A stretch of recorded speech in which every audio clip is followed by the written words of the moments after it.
Get my props together.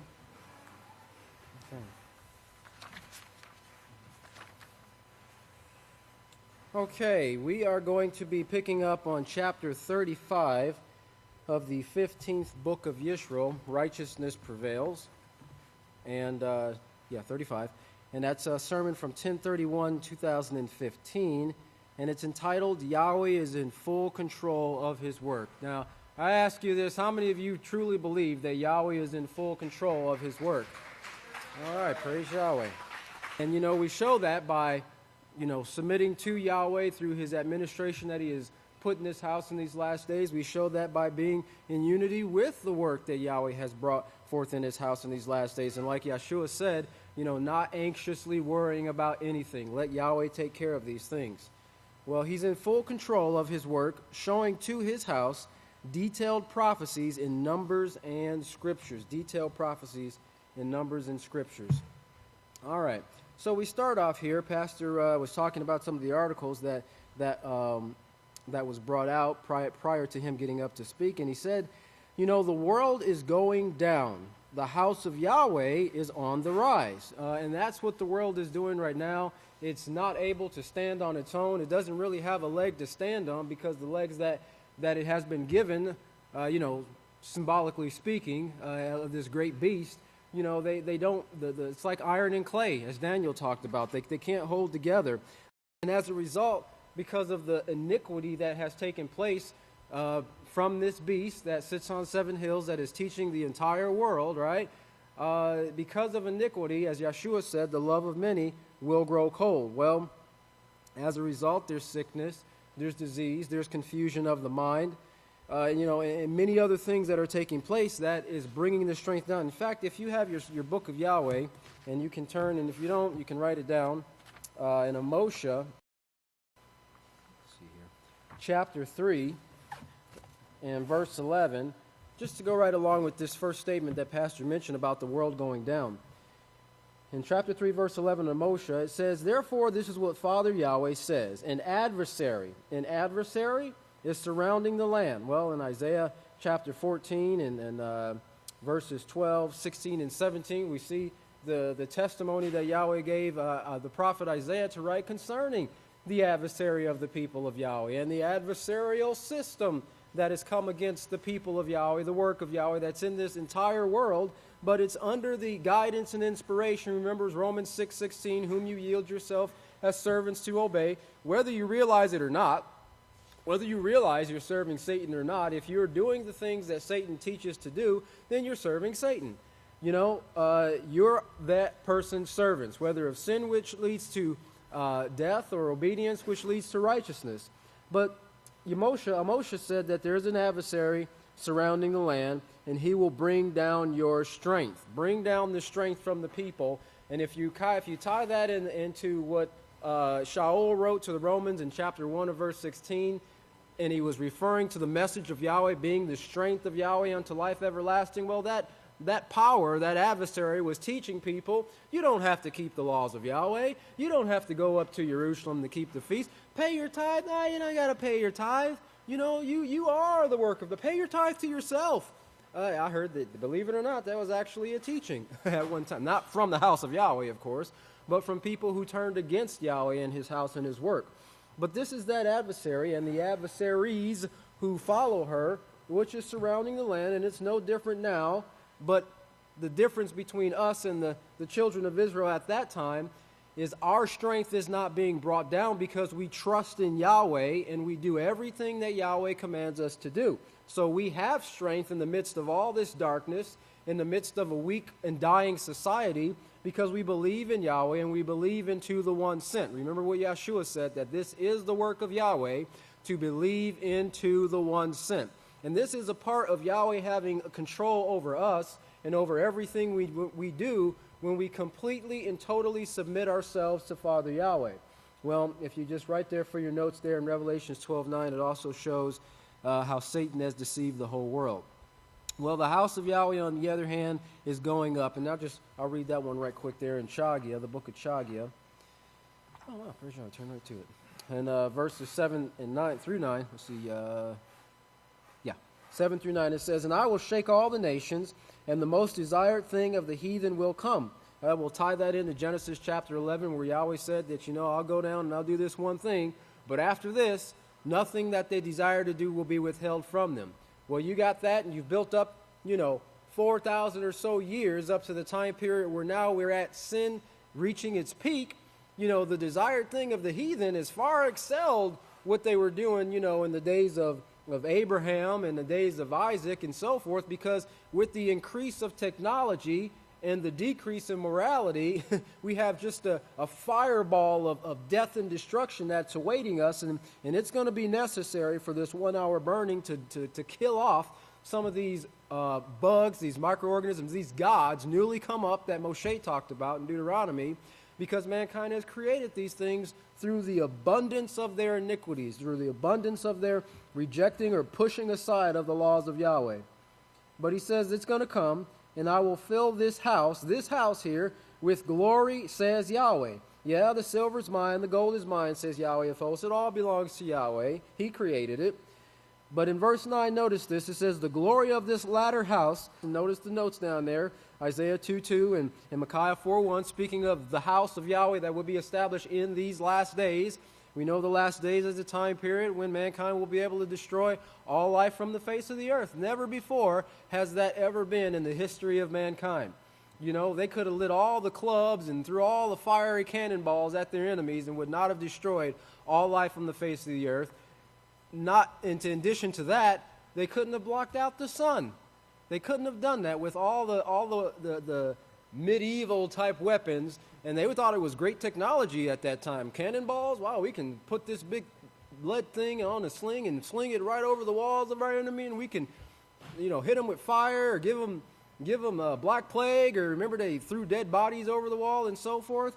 That pales in comparison to the smallest amount of firepower that one soldier can actually carry on his back with him when he goes into battle. "The glory of this latter house will be greater than the glory of the former, says Yahweh of hosts, and in this place I will give peace, says Yahweh of hosts." Well, he's given it to us as it's continuously taught to us in the house of Yahweh by our teacher and by the priest who teach peace. I want to see if you guys recognize. I don't know if anybody has ever taken any microbiology, but we'll see if you recognize any of this. That's clear enough. We don't have to focus. Anybody take a gander at what that might be? AIDS? No, it's not AIDS. I'll give you one more guess. Who? No, it's not HIV. All right, let me show you a result of what it brings forth here. That's a tongue, and that's the back of somebody's throat. All right, a little bit of the same thing, or some of what Esau had when he turned from Yahweh and got into deep, deep sin, and then he came back later and begged Jacob to give him the cleanses he needed so he can get out of this almost death that he was. Death would have probably been a welcome thing to him. Actually, it's HPV, is what it is. And it's just one of the many variations, over 100-something variations of HPV that are out there. Well, if you look at verse 2 here, Pastor says, pork intake is positively associated with incidence of cervical cancer, a disease also related to HPV. Pork meat or dietary factors associated with pork meat consumption may be involved in the development of HPV-related diseases. And the only reason I brought that out and pointed to you because, HPV is, here's a fact sheet from the CDC here. They recommend vaccinations of children, particularly, they say boys and girls, between the ages of 11 and 12 years old for 1 or 2 strands of HPV. It's considered an STI, a sexually transmitted infection, and that HPV is so common that nearly all sexually active people get it at some point in their lives.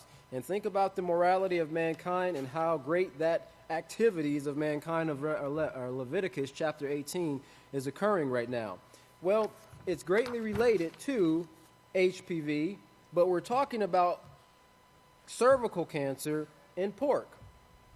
I got some statistics here on pork because I was just trying to find out the amount of pork, and because I I can pretty much assure you that more people consume pork than they do involved in these relations that's mentioned in Leviticus chapter 18.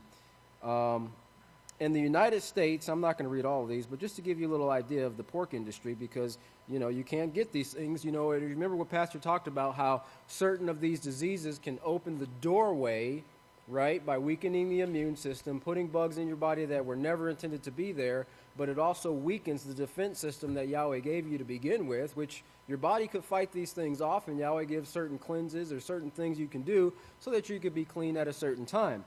But when we partake of sin, it weakens the body. And remember, this is also what we read in Moshe there, an adversary surrounding the land. It's bringing your strength down. Yahweh made man to be strong and healthy and to have a mind that works. That was shown in Genesis chapter 1, verse 26, to make similitudes, to reason, to consider, to compare, and everything. But when he gets off of the established path that Yahweh sets for him, yes, then his mind starts to go astray. Well, the number of pigs marketed in the United States each year is 120 million. Number of pigs marketed in Indiana is 8.5 million. Let's see here. There was another number here. Pork as a percentage of total meat eaten worldwide, and they make a note here, pork is the most widely eaten meat, is 42.6%. 42.6%. And of course, the most popular lunch meat in the United States is ham. Peanut butter and jelly is number 3. Of course, you won't get no STDs from that. And pork chops is the favorite cut of pork in the United States. Well, just think about that. Think about the amount of pork that's consumed in the United States. They wouldn't be producing it if they weren't consuming it. And tie that into what Pastor was saying from this article about HPV, or related to the same thing that brings about cervical cancer, which is HPV. And consider carefully what you put to your mouth. Consider carefully who you rub elbows with in the world. If you think you can go out in the world and mingle with these people, brother, you've got what comes out of the back end of a pig for brains. Use Yahweh's laws in your every action, your every decision, and you will never fail. Yahweh promises you that. You will never fail. Praise Yahweh.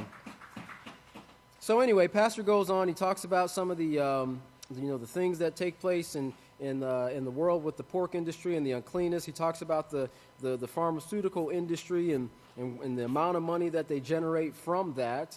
And the people getting sick because of the eating of these unclean foods. And if you look over to page 377 there, and look at verse 5, he says, "Now if you just read the Bible only, or the Bible's only, and you don't have guidance, and you don't know the Scriptures all the way through, you can't put it together.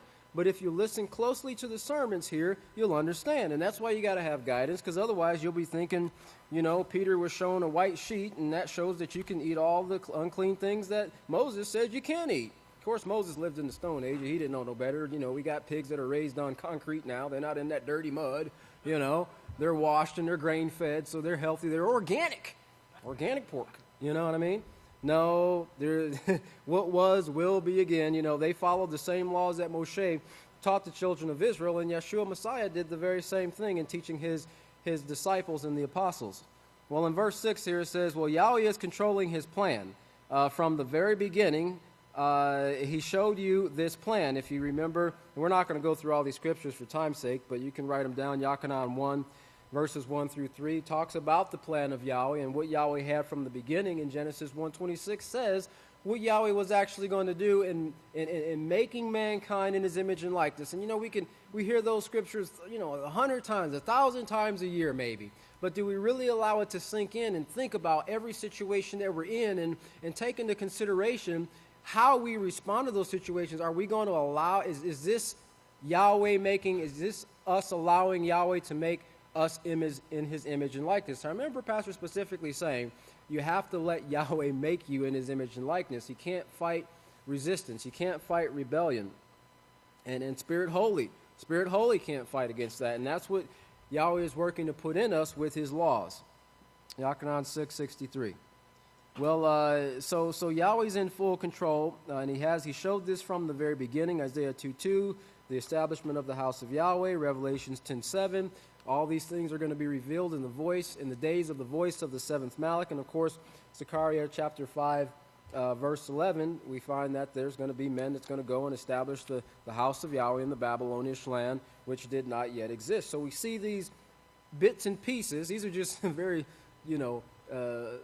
vital parts, but just little bits and pieces that are shown about this plan of Yahweh and everything that started with righteous Abel building up to this last day's work. And that's what Solomon said, I believe it was in Ecclesiastes, that the end of something is better than its beginning. The end of something is better than its beginning. And he had that in mind in regards to the work that was going to be coming to pass in these last days. Well, in verse 7 there it says, turn over to Jeremiah chapter 23. I know you've read this hundreds of times, but in this one chapter, Yahweh shows, as he does by many of his prophets, he shows the world's work, then he shows his work right behind it. And we tend to forget Yahweh's work and see the worst part. Why? Because that's just carnality. That's the carnal mind that always looks at the worst things. That's why tabloids are such a great seller. The National this and the, Star this and everything. People love to see the failures of other people. They love to see the dirty gossip. Let's see the dirt on this person, You have a magazine that's talking about all the positive things and the achievements of others. That's, they're tooting their own horn, But the carnal mind wants to look at the negative things, and that's kind of what it draws to. But we've got to train our minds, and Yahweh's given us the knowledge, the power to be able to differentiate between what's right and wrong, to see what we can do to build our minds and to build our characters like Yahweh, or just kind of hold on to the sadness and sickness and death. The world is miserable, brethren. It's a miserable place to be right now. It won't be that way always, but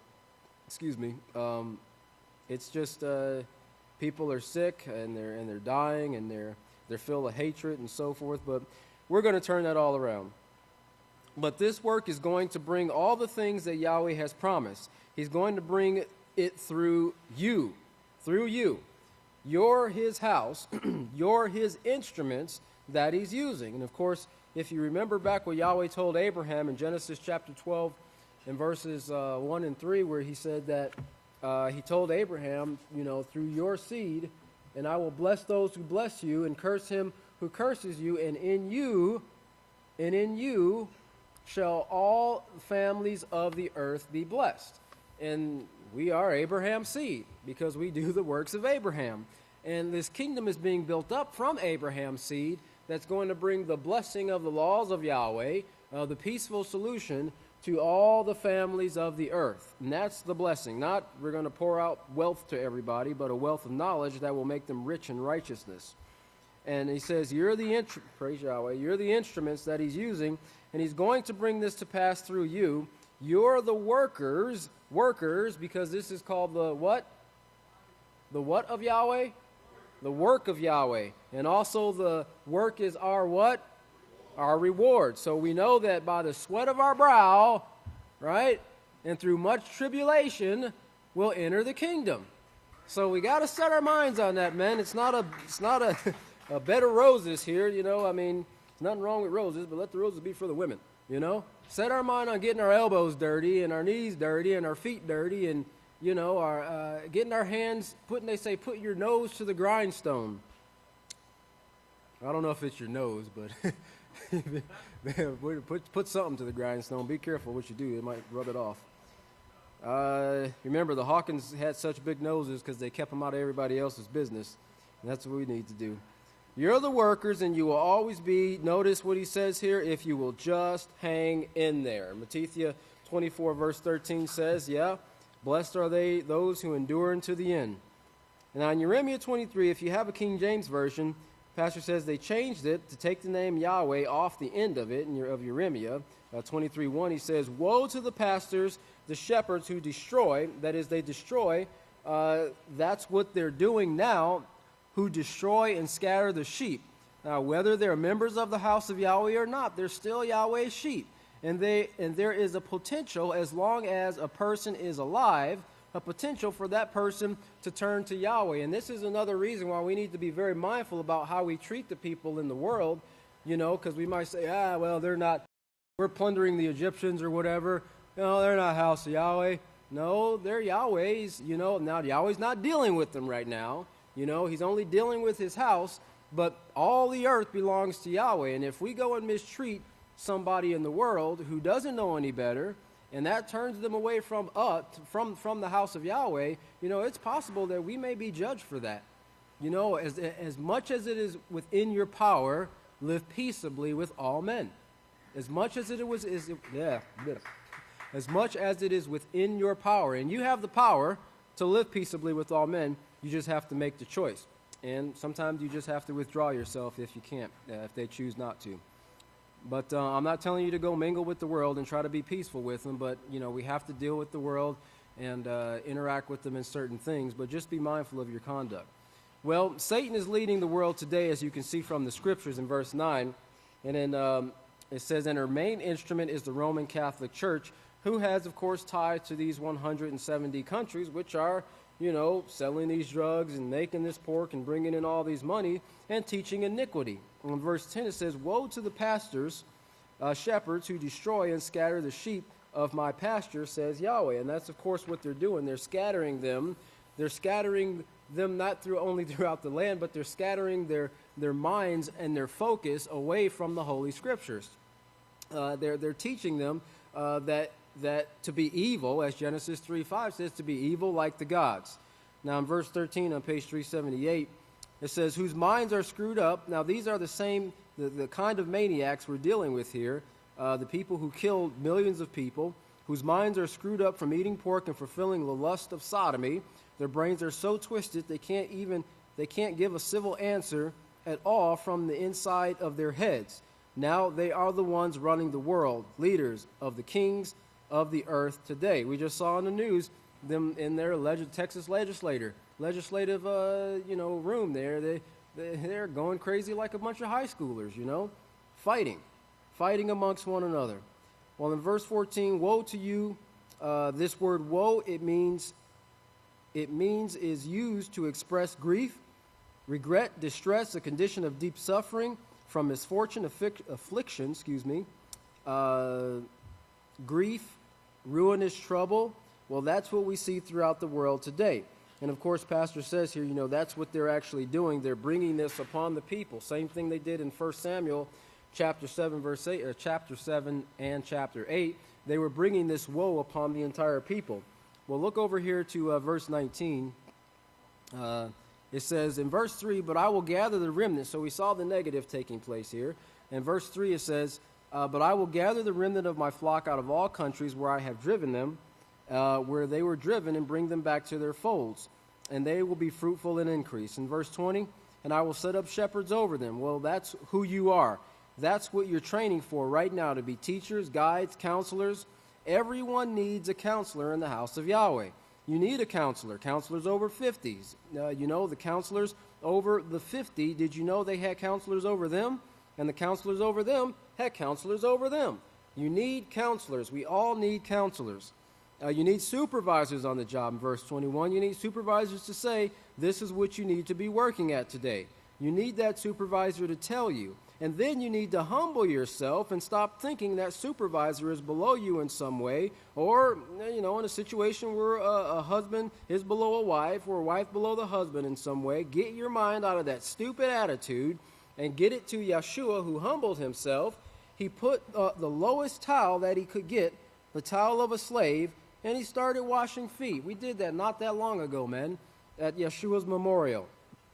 Don't let it go away after Yeshua's memorial and go right back to the, haughty, proud, cocky attitude, that you had before you came into the house of Yahweh. You didn't have that before Yeshua's memorial, right? All right? Humble yourself like our high priest. He took on the role of a slave, and he wouldn't do it out of pretense just to make a show of it. This was coming forth from his heart, his character. Raise yourself up against your supervisor and your counselor, and you're playing the part of Satan, the devil, who is raising herself above Yahweh. Well, we see a lot of that in the world, taking on the character of the gods and so forth. And this is what Yahweh says we cannot be like. Well, of course, if you look forward here, let's go to verse 27 there. Yeshua is guiding you. He's guiding you as a supervisor, as a teacher. That's what you're here training for under him, so he can use you throughout all eternity in the universe, or in this universe. And of course, Genesis 1:26 actually shows you the plan of what you're going to be. Let's turn over to page 380 there as we move forward, because we see all this coming to pass exactly as Yahweh was showing, but he was showing that there were shepherds in that time period that were guiding the people away from the laws of Yahweh, but that Yahweh also has a work taking place that runs along parallel with that of righteous teachers. Eventually, that's going to bring us to this point here in verse 6 of Jeremiah 23 and verse 33 of the Book of Yisrayl. It says, "In his day Yahweh will be saved, and Israel will dwell in safety. And this is the name that he will proclaim to them, Yahweh Sitkanu," or Yahweh our righteousness. Same thing we have on the billboard, the banner down there on 603. Never before has this been enforced right here. Yahweh is our righteousness, not the gods. The gods are evil, as we see in Genesis 3. Break these laws, and you will be evil like the gods. Well, of course, if you look over to verse 38 there, we see here, we know that Yahweh is going to bring a great work in this generation, like Moshe, kind of parallel to what Moshe did, but a great work that's going to overshadow what Moshe did. And in verse 8 of Jeremiah 23, it says, "But they will say, as surely as Yahweh lives, who brought up and led the seed of the house of Israel into the protected place." That is, we're working from the protected place, and we'll bring them, that is, from all the countries where they have been driven, and they will dwell in their own land. We'll look over to verse 38 there, because it says, "Because of this curse." So we saw the blessings taking place. Now we're seeing the curse of what's coming forth from the shepherds. Again, the shepherds who mislead and misguide the people.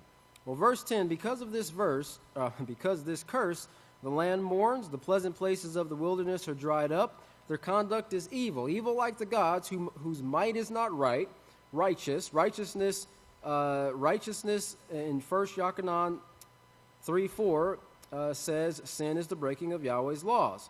Well, in verse 7 through 8, he says, "Say he who practices sin is of the devil." Yes, they belong to the devil. They don't belong to Yahweh. He who practices keeping the laws of righteousness, as verse 10 says, well, this is what sets Yahweh's people apart from Satan's people. The only group of people on the face of the earth who keep Yahweh's laws is the house of Yahweh. We are the only people in the last days. I will establish in my house in Jerusalem, in the chief nations. It wasn't in Jerusalem. A lot of people still think they have to go to Jerusalem to see the establishment of Yahweh's house. But the chief nations, in fact, that time period started in 1934. But of course, it actually started in 1933 because he had to actually be conceived. That was the conception of the prophesied witness, and he was born, of course, in August of 1934. Well, we're going to get into a little bit more of these numbers here because, some of the things are shown about the year of Pastor's birth and the work that he would do and what he would actually be bringing forth, because this is what it is showing is what he is bringing forth to the house of Yahweh in these last days and how it ties into this work and the work that he must do. Remember, that's what had to be given to them. Show them, that was told to Moshe, show them the work that they must do. Well, this is the work that the one sent is doing, and he is teaching and guiding us in the work that we must do so that we can fulfill this great prophecy of being made in Yahweh's image and, of course, putting an end to sin. May Yahweh bless your understanding. If you all please stand. Turn it over to the great Kahan Zephaniah Hammerman Hawkins. Shalom, great men of Yahweh. You may all be seated. May the peace of Yahweh be with each and every one of you. We're going to pick up where the great Kahan left off here. And we're going to start on page 381. And I want you to remember that Pastor's going through Jeremiah chapter 23. That's kind of really important to keep that in mind. So if you have your scriptures with you, I'd like you to turn over to Jeremiah chapter 23. There was a lot of great points that were made. One being that this verse shows, or this chapter shows, the two works taking place. It shows Satan's work going forward in an attempt to stop the house of Yahweh and to bring forth this forced immorality. We're going to see that a little bit later, that is what is described in Daniel, that this man of sin, now Pope Francis, would bring forth is this forced immorality. He would actually teach this breaking of Yahweh's law, and he does it very crafty and subtly through saying, you don't need to follow this written law. You just need to do what feels right. And these are the type of things, this is very subtle and crafty, that the prophets warned us about. So continuing on page 381 in this sermon, so pastor's, he's talking about this word number 1934, and we know that's when the last day's work of Yahweh started, in 1934, with the birth of one of the two last days witnesses. Okay, so in August of 1934, pastor explains, well, that conception there would have been at the end of 1933. And ironically enough, if you look up 1934, it comes from 1933. So the word 1933 says supposed to mean properly to breathe, to be, that is life, to be alive in the sense of existence, something starting there. And this is the work of Yahweh in these last days. And I want to point out to you how special and awesome this last day's work is. As Kankananya was mentioning here, and as we saw earlier here, that if you look back on page 379, if you have your Book of Yisrayl with you, if not, I want you to really make note of this verse here, verse 28, because pastor says, well, here's how you're going to do it now. The shepherds, remember we were talking about the counselors, behold, the day comes, that is, they will come, says Yahweh, that I will raise to David, what kind of branch? A righteous branch, and a king. Okay, speaking of the last day's witness and our high priest, Yeshua Messiah, they're clearly showing they would work together. They would work together at this time. You don't find where that is until you learn the book of Zechariah, chapter 4 through 6. In fact, the whole book of Zechariah is talking about it, and a king will reign and succeed. Okay, now listen to this. That's the first time the house of Yahweh has ever succeeded. You see, we're going to be the ones that will finish this plan of Yahweh. And yes, all that, and that's awesome. Yes, it is. The house of Yahweh in all the other works, they did, and they accomplished what Yahweh set them out to do. But this work won't be put in the grave. This is the one that's going to usher in that kingdom. So that's why Yahweh, pastor tells us here, this time the house of Yahweh will succeed. Okay, so let's continue here. So going through this word on page, if you turn back to page 381, the word 1933. Let's look at verse 42. So it says, supposed to mean properly to breathe, to be, in the sense of existence. Be thou, be, shall be, may be. Word number 183. So if you look up 1933, you're going to see that it connects to two other words, one being 183 and another one 1961. And you can do this. You can pull out your Strongs and you can see how all these words tie together. It's real simple. So word number 183, from which this came, has the requirement or has this gift. It says a primitive root to wish for. Now it says wish, but the word is desire, to desire. And that's the word that the Scripture uses, as in the Scripture that says if any man desires, the office, an office in the house of Yahweh, they desire a righteous thing. That's a desire. And there are many desires that we can have that are very righteous before Yahweh, and He takes note of them. That is speaking of life and what brings life, the laws of Yahweh. In other scriptures, it shows, like in Isaiah and Jeremiah, it shows the last day's witness actually lusting after, breathing hard after, desiring the laws of Yahweh, staying up late, working, studying. Yes, it shows all those things would be. And this number here shows these same things: desire, lust after, long for, covet, and so forth. Okay, so let's look down now at verse 44. Word number 1934, it comes from word number 1933, which compares to word number 1961 and number 183. And again, it's real simple. If you have a Strong's, you can easily find all this information right here. I can't read all of this. It's a fourth of a page in Strong's. Okay, but let's now go down to verse 47. Well, the word number 1961, which is comparable to 1933, it means come to pass. Come to pass. A prophecy come to pass. Much like we see in Isaiah 2:2, the establishment of the house of Yahweh, Micaiah 4:1. But it shows here a beacon. A beacon. Remember that sign, a beacon, a flag in Isaiah, that he tells the witness to raise up. A beacon. Okay, now remember, this was in 2015, and what have we seen since then? That's right, we've seen the sign, and this is in the newest, the 16th Book of Yisrayl, right here, and if you look on page 374, you see that. Now, this is actually before the second sign was put underneath it, Yahweh our righteousness, which is also in Jeremiah 23 that we're going over here this evening.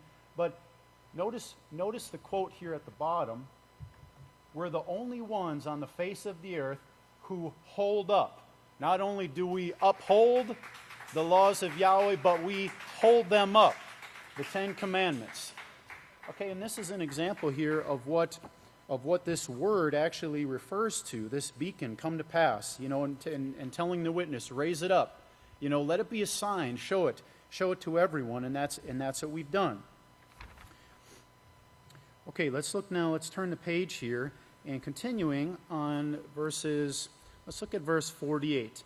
In miracle accounts, and this is still going over this word, and I know any of you who've been here for any number of years, the songs that we have sung in the past, and remember one of Pastor's songs said, I have not asked for miracles. Only I just want to be called with your name. I just want your righteousness.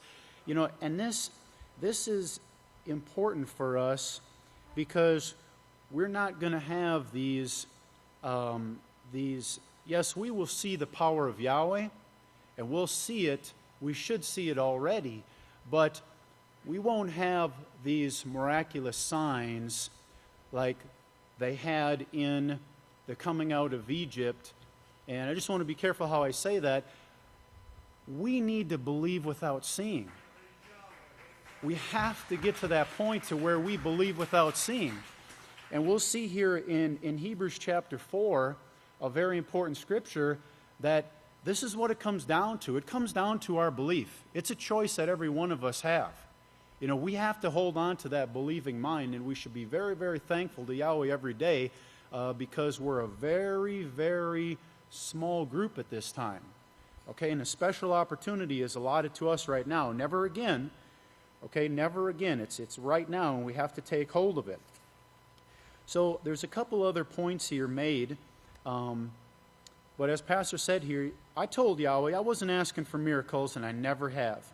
But all I want is to be able to teach and turn people to righteousness. That's the desire right there. But by using this verb, so now going back into this word in Strong's here that started with 1934 and went to these other numbers, it goes back a little further, and it says that the prophets used this word, Hayah, Hayyaa, to project Yahweh's intervention of the future. Okay, now kind of keep this in mind because it's going to go right down to Isaiah 2:2. So they use this word to project Yahweh's intervention in the future. By using this verb, they emphasize not so much the occurrence of predicted events and circumstances as the underlying divine force, and that's their words there, divine force, that will affect them. And notice how Pastor explains this. If you put that together with the dream he gave me not too long ago, saying, I'm in full control. And this was right before, just a couple months before this sermon was given, that pastor had that dream. Remember how he started off telling us that there were things that were bothering him? You know, yes, he's bothered. When we suffer, he suffers. You know, he suffers. So he was bothered by these things, and he said other things were on his mind, but he had that dream, and you can go back. It's in this Book of Yisrayl here. A couple sermons ago, I should have wrote it down, but it's in here. I think it was. I think it's in the. Let me see here. I marked it, but I could find it for you later. But anyways, you know, in that dream, pastor said he woke to the words coming to his mind, "I'm in full control." And he said, I went on from that point, and you know, a peace came over me, and I said, okay, you know, and that's what we've hung on. Remember, that's a dream for us too. You know what Yahweh does. Remember, pastor, in the sash that we wear, and he told the deacon, he said, well, what Yahweh does for me, he does for the whole house of Yahweh. That was for us too, to understand Yahweh's in full control, and all the promises that Yahweh made, not one of them will ever fail. Okay, not one of them will fail. All right. So pastor mentions here, I'm in full control, and they give the scripture Isaiah 2:2, okay, which is the establishment of the last day's work of Yahweh. Remember, this time the house of Yahweh is going to succeed. Okay, let's look at verse 58. Look over on page 383 to verse 58. I could go on at this, but I've got to show you something else. So pastor's going to kind of switch gears here, and I want you to follow this. I'm going to jump ahead of myself here again. I was writing a letter this week, and I've got to point out where I was having to hurry and find a shut-off place because I wanted to keep writing and writing and writing. I told the Kahans this morning that sometimes I could just come and stay here preaching all day and just keep it going, to show from one end to the other the care Yahweh has taken and guided to bring forth this plan in the last days. This part of the plan wasn't meant to be back then. You see, so much of this is for the last day's work. Okay, it's our time period right now. The only thing that was meant to be back then, whom Yahweh brought forward, was Yeshua Messiah, who wasn't born until 2,000 years ago.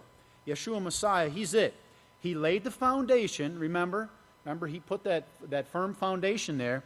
He and his crew laid that foundation, and it wasn't accepted. It never was accepted until our generation. You see the success that we're going to see. And Yahweh showed that Yeshua would come riding a donkey, and what else did he come riding? The donkey's colt. Remember that? You're it. The donkey's colt, meaning we came from the donkeys of Yeshua. We're the donkey's colt led by the branch, the one that we have to tether ourselves to. We have to hang on to the branch. That's what he said. Okay, so now I was showing some dates from the beginning, 4004 BY. You can get these dates. I have about 3 or 4 sources, Number in Scriptures and the Hertel Blue Ribbon Bible, which I told you that I used to sell. I had these dates right at the top of the page, still does. And I want to skip down here. It says it had the best center reference available at that time, but the dates are given in it. And I want to show you this right here. Can you see? Let me see. Zoom out here a little bit. You see the Hertel Blue Ribbon Bible here?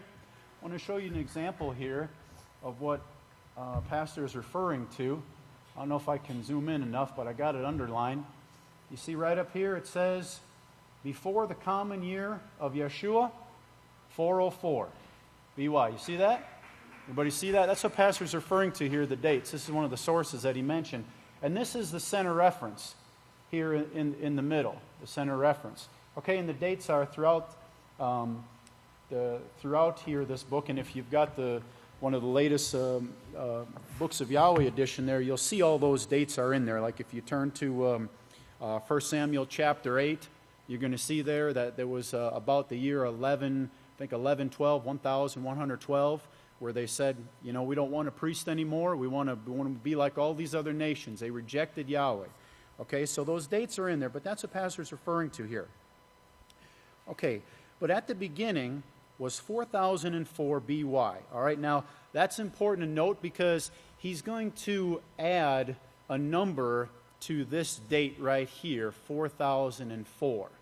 Okay, so keep that in mind, but we're going to kind of go off on another little track here before we add that up. I'm going to give you the time from then to the prophesied work of the two witnesses, including the high priest Yeshua Messiah. If you read Hebrews 10:21, okay, you'll see, and what do we learn from Hebrews 10:21? High priest over the house of Yahweh, only over the house of Yahweh, no other work except this last day's work, the house of Yahweh. You see, he's the high priest over the house of Yahweh. All right, now, they took the name house of Yahweh out, and they put in house of the Lord instead. All right, and that was in their attempt to hide the name of Yahweh and to throw people off. Hebrews 10:16. Now remember, Yeshua wrote the book of Hebrews. All right, he wrote that for us right now. And there's a tremendous wealth of knowledge in the book of Hebrews that we have to hang on to. Hebrews 10:16 says, Yahweh will teach us his laws, and in our hearts and our minds he will write them. We'll kind of understand, we'll look at that and see what exactly is said there about writing these laws in our hearts and minds. The Catholic Church doesn't teach the laws of Yahweh. In fact, it teaches against the laws of Yahweh. In fact, Pope Francis says, do not teach morality. And he's the one there, if you want to make a reference, I don't want to turn there for the sake of time, but Daniel 8:23, it says that it refers to Pope Francis as the king of fierce expression. And you can look at the side notes there, and it shows there, forcing immorality. All right, that's what he brings forth. And he does it by teaching against the laws of Yahweh in this very subtle way that, sometimes is not real subtle. But that's what he teaches. He teaches against the laws of Yahweh. And I want to just show you real quick a quote here from you can go to the Usual Says program, and you can do a search for fierce expression, and you can see what this means here. So the 13th Book of Israel, Part 2, Chapter 6, Verse 64. So this king here, when the transgressors have reached their fullness, all right, just like Yeketskia 14:13 says, when the sins of the earth have reached their peak, all right, at the point when sin is the highest. That's right now. That's right now. That a power, okay, let me see, have reached their fullness, that this king, this pope, that's a power. It means power or authority has reached its force of being immoral. He's forcing. Did you get that? Daniel 8:23, fierce expressions. It means force of immorals, force of sin, forcing people into sin. Okay, that's the teaching coming forth from the Vatican, from the servant of sin. All right, and he is the mouthpiece. All right, he's the mouthpiece there, as we've learned. But 2 Thessalonians 2:3 says he's a servant of sin. But that's the teaching that comes forth. Now, let's turn now to verse 64, and here's where it really, really gets great as we get into the book of Hebrews. We're going to look at two chapters here, chapter 4, and we're kind of in Hebrews chapter 10. Verse 64, well, Yeshua will teach a different story. He's not going to teach us to do away with Yahweh's laws. Let's turn over to Hebrews 10 right quick. Yeshua is our high priest over the house of Yahweh, Hebrews 10:21, and having a high priest over the house of Yahweh. And I'm going to go just a little bit fast because I want to cover a lot of these points here. Verse 16, okay, there we see the covenant. And it's not a new covenant. There's not a Old Testament and New Testament like Yeshua changed anything. No, he said, I would renew that covenant. It's the same covenant. Yeshua didn't change it. This is the covenant that I will renew with them after those days, says Yahweh. I will put my laws into their hearts. Well, how do you do that? What's in the heart is our desires. Our desires. We have to desire and love keeping Yahweh's law. It has to be there. I'll put that desire into their hearts. and I'll write it in their minds. Well, there's the knowledge. You've got to have the knowledge there. They go hand in hand. Well, the Catholic Church and all Christianity says the laws of Yahweh are done away with.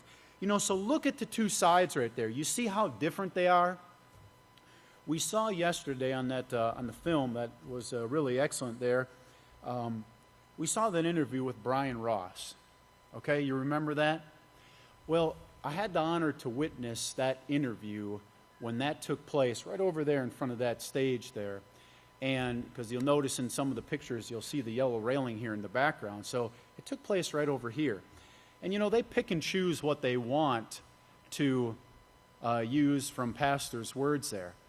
But one thing that I'll never forget that pastor said in that interview, he said that just as you'll find, and I'm paraphrasing a little bit, I don't have it exact, but I remember, he said, just as you find this extreme hatred for me, you'll find this extreme love for me. And that's what you see when Yahweh's servant comes out here and the cheering and the rejoicing there. But that's a choice. You see that? We've made that choice. Okay? But we're going to see in Hebrews here that's that desire there that we've allowed to go into our hearts, that righteous desire, and loving the keeping of Yahweh's law, and loving listening to the laws of Yahweh being taught. Okay? So, there is no salvation. There is salvation in the house of Yahweh. There is no salvation outside the house of Yahweh. And we can't fool ourselves. There's no other work than this work prophesied. I'll put my laws into their hearts, and in their minds I'll write them. So notice, it's two different things. You got to have the knowledge, you got to have the righteous desires there. Okay, let's look down at, so he continues down, and verse 24, let us consider one another.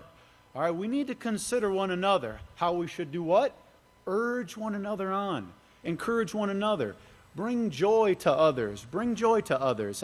That's as much, Pastor said over and over, that's as much as keeping the Sabbath and the feast days as any other law that we rejoice. That we rejoice. It's a law of Yahweh that we rejoice. And we should be learning to bring joy to other people. Verse 69. Verse 25 in Hebrews chapter 10. Not forsaking the gathering of ourselves together. And this is, you could, preach sermon upon sermon from this, as the manner of some is. Look at what Yeshua found that it was important to tell us right here. Don't forsake your gathering. Don't miss your eternal appointments with Yahweh. Don't forsake it. Pastors told us repeatedly, if we miss the Sabbath, we miss a portion there of what Yahweh is offering to us. That's important. Remember Deuteronomy 16:16? He said concerning the feast days, 3 times a year all your males shall what? Appear. Appear. You've got to make an appearance. You've got to make an appearance. Don't be like Adam and, Yahweh came looking.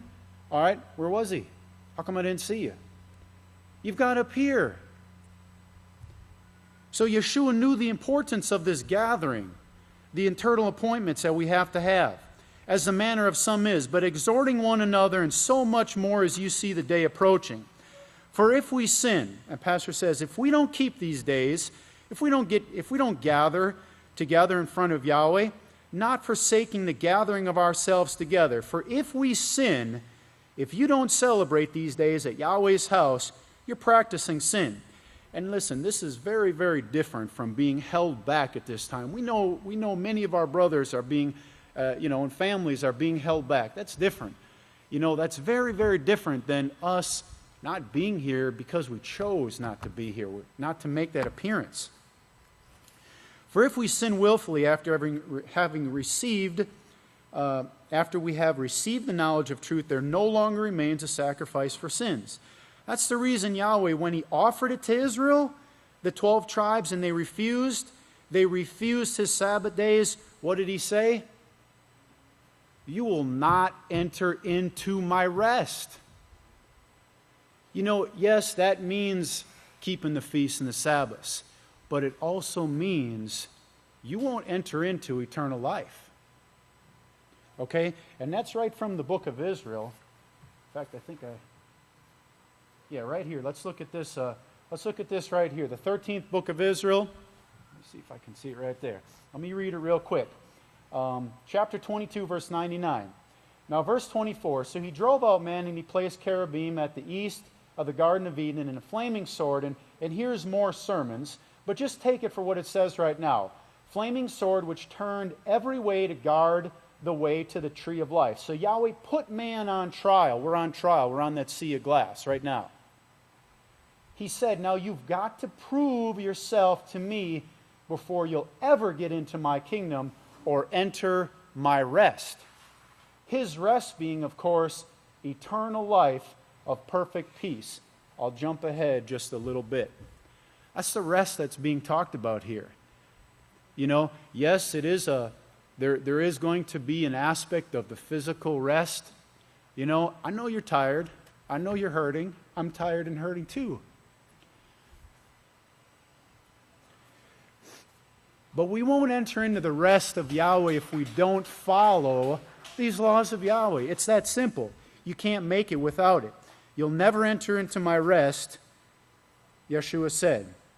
They turned it down. They had it. It was offered. They turned it down.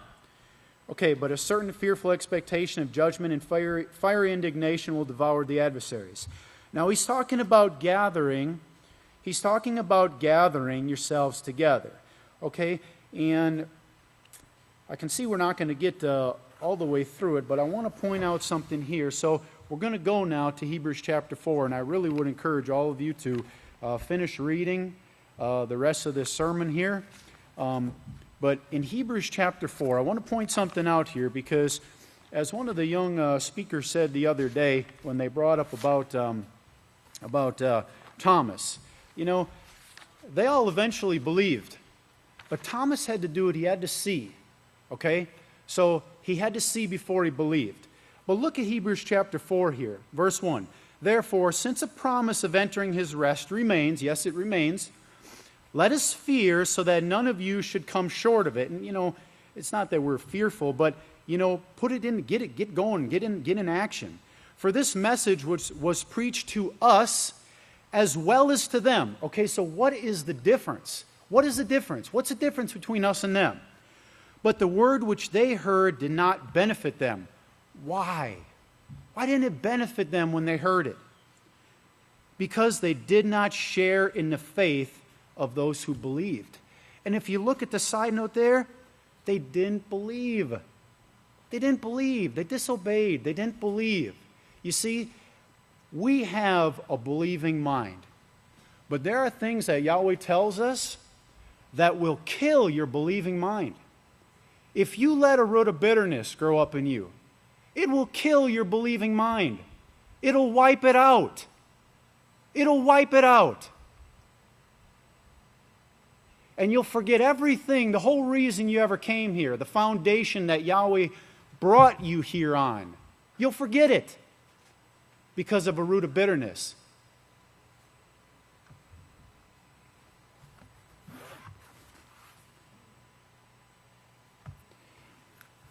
Look at verse 75 here. Now, Yeshua Messiah caused them to rest in obedience to the law. According to the laws. Do you know how he did that? Well, he kept the Sabbath day. You know, that's how we know how to keep the Sabbath day. We look at what Yeshua did. He healed. He fed. All right? Is that not bringing joy to others? Of course it is. That's what he did. You know, and Yeshua went on to say, come on, don't you all have donkeys? Won't you take them here and won't you give them something to drink? You know, but they were so foolish in their trying to teach people to break, you know, the law of Yahweh, and carrying the needle and all that foolishness. They just forgot. They pushed the law of Yahweh aside. But that's the difference with what Yeshua did. Okay, and I want to just, let's end right here in verse 83. Okay, and this is the word of Yahweh in Hebrews chapter 4, the laws and the prophets. It's living and powerful and sharper than any two-edged sword. It's piercing. And where do we see that? We see it in Revelations chapter 11 with the two witnesses, the spokesman for the two witnesses. Okay, the one remaining witness, he's got that two-edged sword, and we see it It comes forth, and it's not to hurt us, it's to help us. All right? He's guiding, and He's leading, and He's working with our King. And remember, Jeremiah 23, verse 5, the King will reign and succeed. May Yahweh bless your understanding.